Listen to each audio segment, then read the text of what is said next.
People told us then you couldn't find Black artists, you couldn't find writers. And why not? Because they were not being developed. Editors weren't thinking about reaching out to Black authors. When we started Just Us Books, we thought that we were starting something new.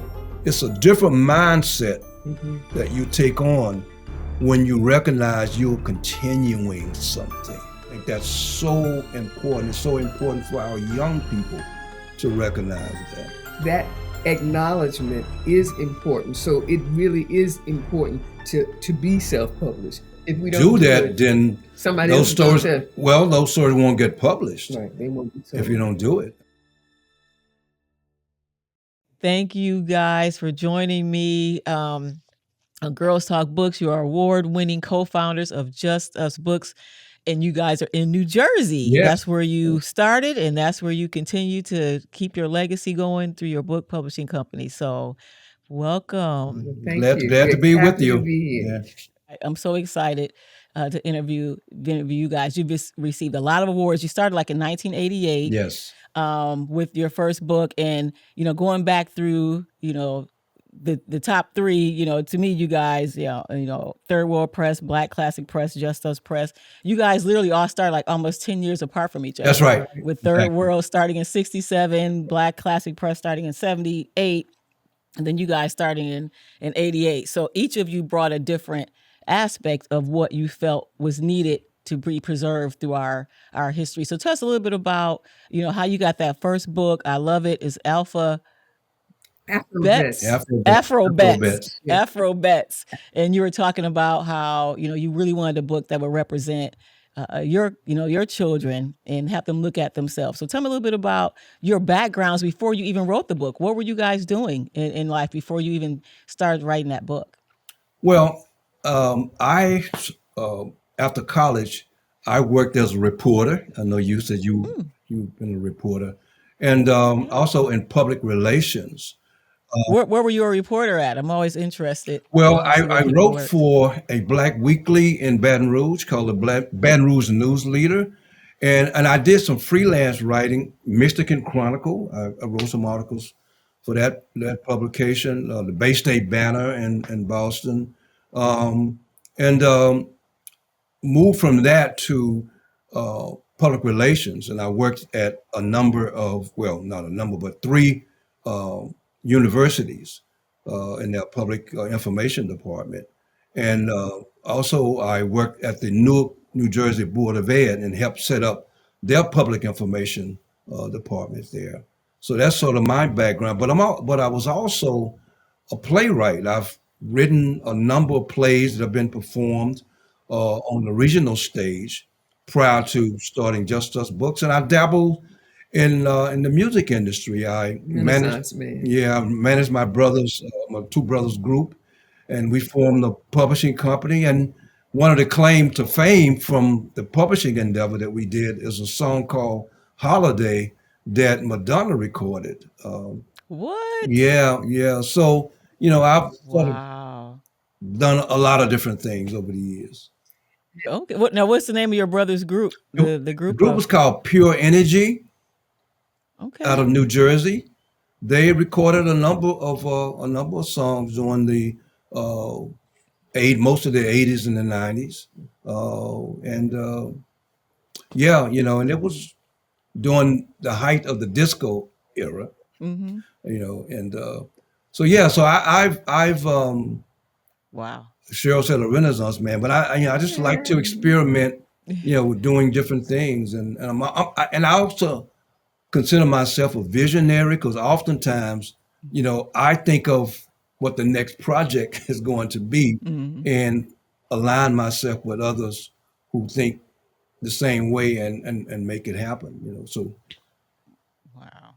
Yeah, he's amazing. He's a writer. And at the last one of the last conferences we were at was a Black Writers Conference, and the question was asked, what's the difference between an author and a writer? And as I can see it, Wade is a writer because he presents these ideas and thoughts through various mediums, whether it's book or playwriting or Songs. songs, and all of it really comes together because you're telling a story, and the medium is different. I came to publishing a little bit differently from college, having tried to major in literature and sociology and chemistry and Wow. loving music. And I didn't. I ended up with a degree in sociology because it really allowed me to kind of dabble in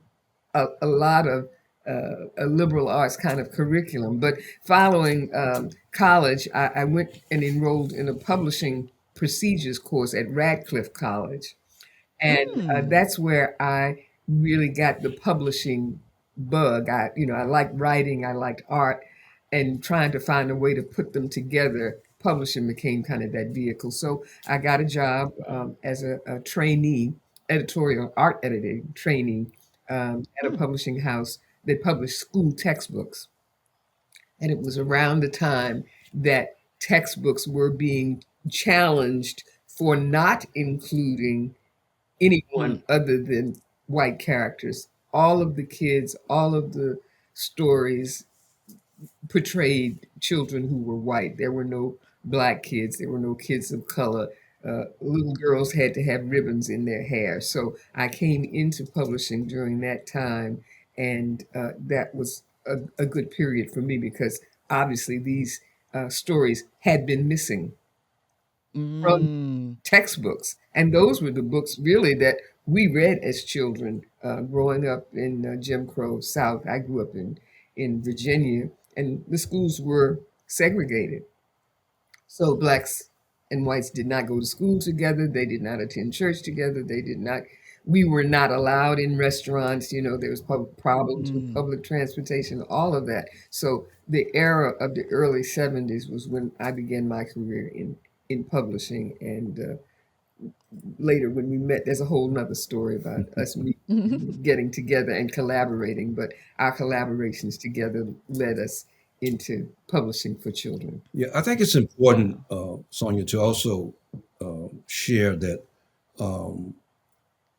both Cheryl and I came of age during the civil rights Mm. era, and we both participated in the movement, as it were called during that time. Um, and so, starting our publishing company really was a continuation of our activism.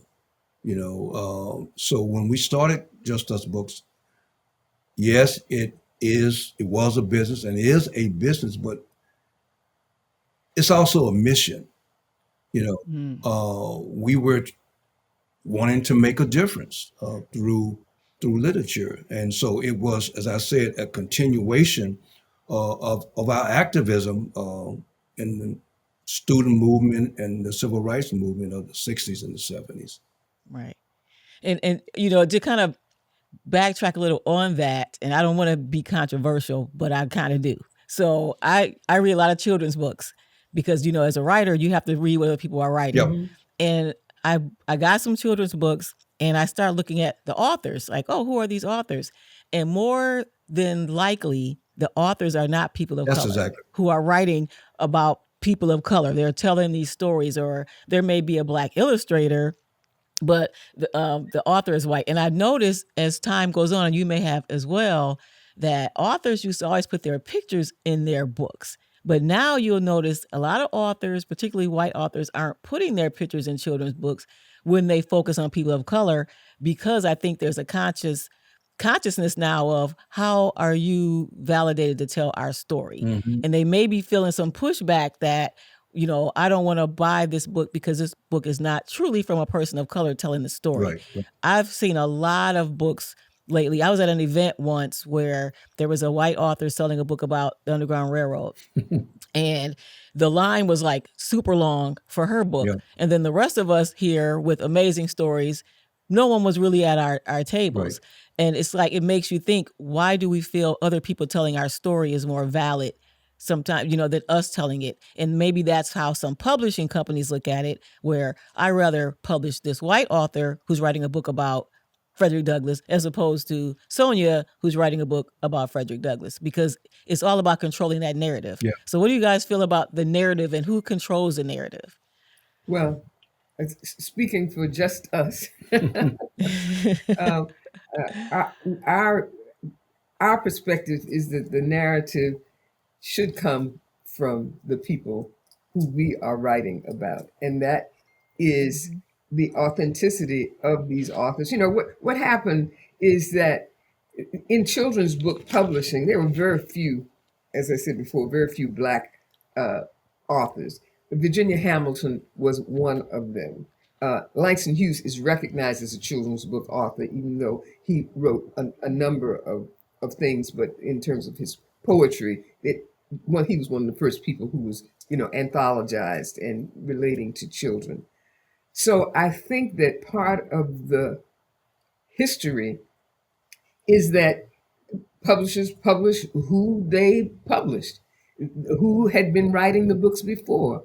People told us then you couldn't find Black artists, you couldn't find writers. And why not? Because they were not being developed and recognized by editors and publishers. So even though racism is so pervasive in our society, you don't even realize how much that white privilege carries into the area, so that editors weren't thinking about reaching out to Black authors. So, but that's what we are. That's what we wanted to have Black people tell the story of our children, and Black illustrators and people of color contributing to that. So, it's not it's not really No, it's not. No, it's controversial. not. I mean, because early on, we recognize the importance of lifting up authenticity and own voices. Telling,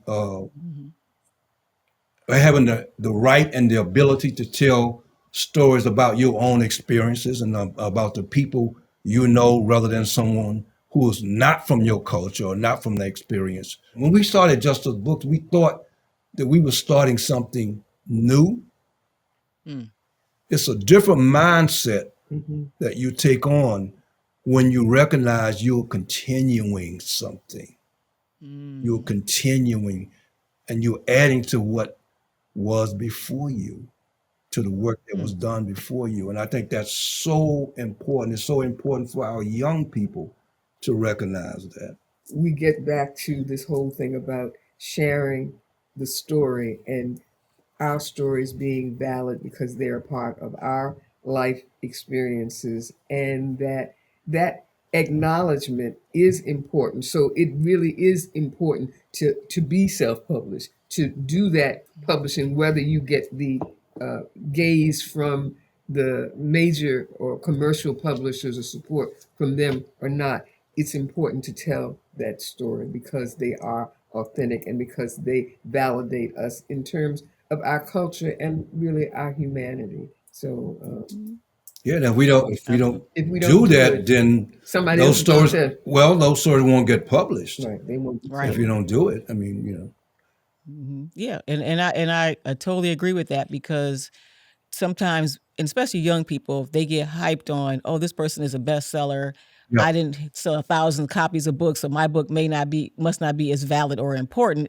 Instead of realizing this is a message, if this message is important, whoever it gets to, that message was for them. And I think so many times in this society, we're looking at numbers and followers and likes, and we have this imposter syndrome, like, well, I think I'm a good writer, but Yeah. nobody's buying my stuff. Yeah.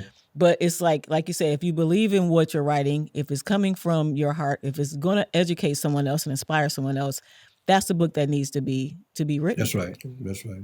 And we're just happy that through our publishing efforts, we've been able to publish through our anthologies and through individual titles over 100 authors within the books that we have done, authors and illustrators, and that's just a wider audience than the 5 or 6 people that were being published in 1988. Yeah. So Right. we've got a lot of work to do, but it's just again amazing that so many talented, and it's not amazing. I mean, these writers have been there all the time, but now their work is being recognized and winning all of the top awards that validate you in terms of the literary canon. Now you guys have won. I mean, you've been doing this, for some decades, and you've been running. You won the Stephen Crane Literary Award, Ida B. Wells Institutional Leadership Award, Madam C.J. Walker Awards, like Richard, Hurston and Neil Hurston and Richard Wright Foundation, like all these awards you guys are winning. Reflecting back on your time when you started from literally selling books out of your trunk, what did you imagine that you would be where you were? Did you plan to be this long in the publishing industry? Can't say that we did. We just kept putting one foot in front of the other. I mean, awards are wonderful validation of what your passion is. We are and just honored that children like our work. I mean, that's the key to the what really is suggest. That's the key, that children are moved and touched by what we have done and the stories that we've provided. One of our favorite illustrators is the amazing George Ford, who was the winner of his book by Sharon Bell Mathis, I think, Ray Charles, from the Coretta Scott King Award for illustration. The very first. The very first, but he was the first illustrator to win that. And he's a race man. He is a man that what he wants to do is have children recognize themselves and see themselves and the love and the joy and just the personality and their family ties. He just wants to portray that in the drawings and the paintings that he's done. So that's a measure which you can't really even measure. Yeah. That kids Wow. say, "Oh, that person looks like me. I see myself in the books." When before there was no person to even be seen. If you wanted to find something, hide it in a book. Invisible. Right. We embrace being examples of what can be done, whether it's in publishing or whatever it is. If you have the right mindset about what you want to do.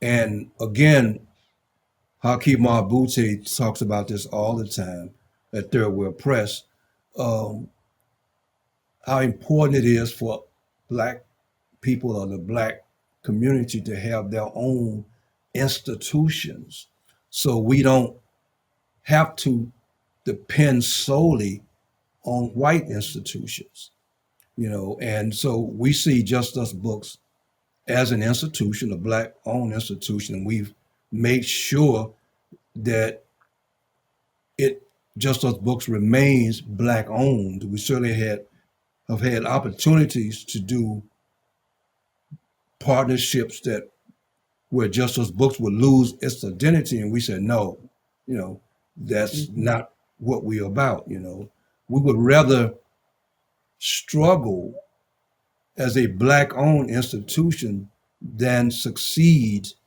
and lose control and lose that important example for other Black people in our community.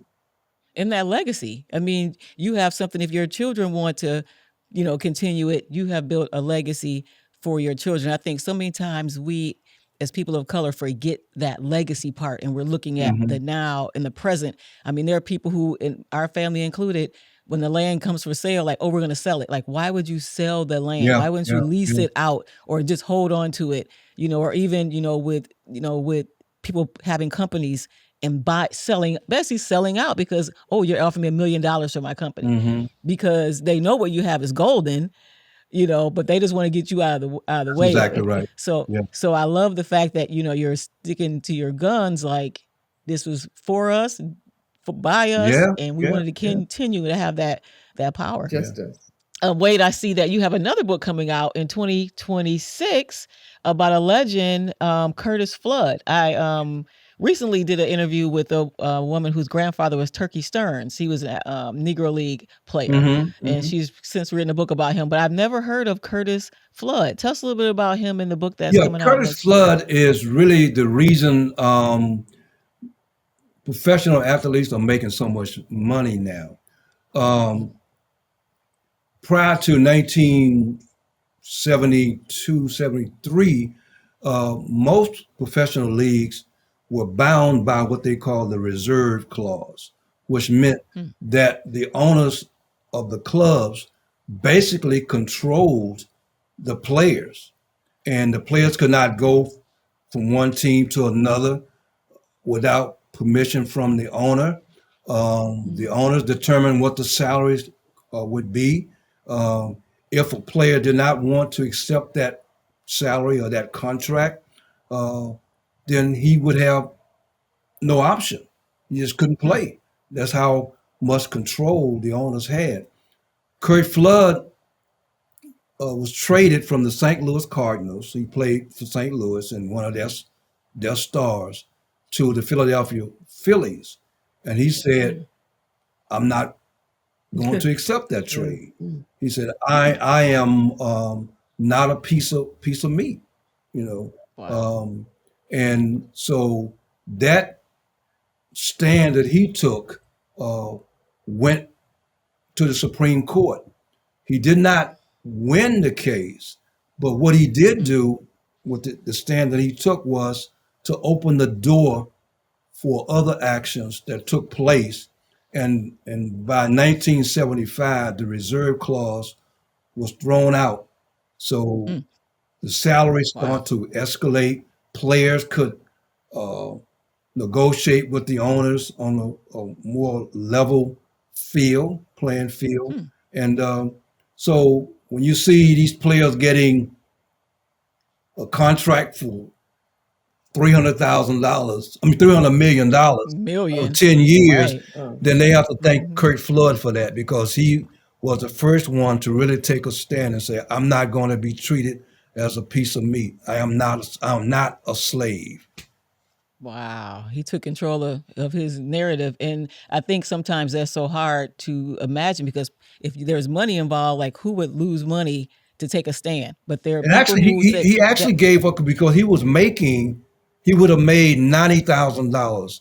This is 1969. That's a lot of money Oh, during yeah. that time. Right. And he gave up that Right. for money. principle. Yeah, Yeah. yeah, Right. And I think that's important. yeah, And I yeah. think a lot of these stories that, you guys are sharing through your book publishing company, not only but that the people you're allowing to tell their stories and the artists and, everybody and your expertise, your passion behind it. And you're not just getting people's books and saying, I got another book done. You're really helping them cultivate who they are as an author and get their stories out into the world. So Exactly. I really appreciate Mm. all you guys are doing and this time we spent together. Now, before we go, I want to ask you if you did your homework. Once upon a time, we always ask our authors to kind of encapsulate their lives in a once upon a time story, just to kind of reflect on your journey and some things that you've done in your life. Okay. You want to go first? Or you want me to go first? Wade, you go first. Mine is real short. Okay. Once upon a time, there was a little black boy who lived in Mansfield, Louisiana, who would sit on his front porch writing poems and short stories about the people and the experiences that he had growing up. He never thought that the stories and the poems that he was writing could be published because in his school there were no books written by black authors. So he didn't think that writing was a uh, viable profession for a black person. Hmm. It wasn't until he went to college and was introduced to all the wonderful writers and the wonderful books about the black experience, writers like Langston Hughes and Richard Wright and so on, that he finally recognized that I too can pursue a career as a writer. So not only did he write books, and get them published, but he also became a publisher and helped other people, other Black writers, get their manuscripts turned into books and to become published authors as well. Woo! I love it. I love it. Thank you. All right, you got to beat that one. No. You gotta beat- I can't. Yeah. But once upon a time, there was a little girl who loved to read and loved to draw. She doodled. She read the comic strips in the local paper. And on Saturday, she read the articles about people like her in the Norfolk Journal and Guide. She also loved science and math, but she would do book reports and loved to do them because it allowed her to put pictures along with the words. She grew up to be not just a doodler, but an art director and a publisher. The end. Yay! I love it. I love it. Thank you guys. I know sometimes it's hard for people to encapsulate your story, but I think it's important for us to kind of reflect on ourselves Yeah, sometime I and agree. just say, you know what, this is how I started, and this is where I am, and it's an amazing journey. Regardless of what all happened in the middle, Yeah. we can look at our journey and celebrate ourselves. So, Exactly. but thank you again for all you do. We'll check you out on Just Us Books to kind of look at all the other things that you guys got coming forward. Any other things that are besides books that you guys are working on or working on to in the future, maybe outside of publishing, more workshops, more any other things that you guys are doing through your company? Books, more books. But we're always, traveling, speaking, and doing workshops, and the information about them can be found on our website. Well, thanks again for coming on Girls Talk Books and sharing your wisdom, sharing your stories with us all. So thank you until next time. And thank you for what you do as Thank well. you. Thank You've done a you. wonderful Thank job. you. This episode was hosted by me, Sonia Hollins, and produced by M2 McMillan Media. Are you an author with an amazing story to share? Or do you work in the publishing industry with insight that can inspire others? Well, we want you on Girls Talk Books, where voices matter. Or are you an aspiring author with a story to tell? Well, we can help with that too. Visit girlstalkbooks.com to learn more.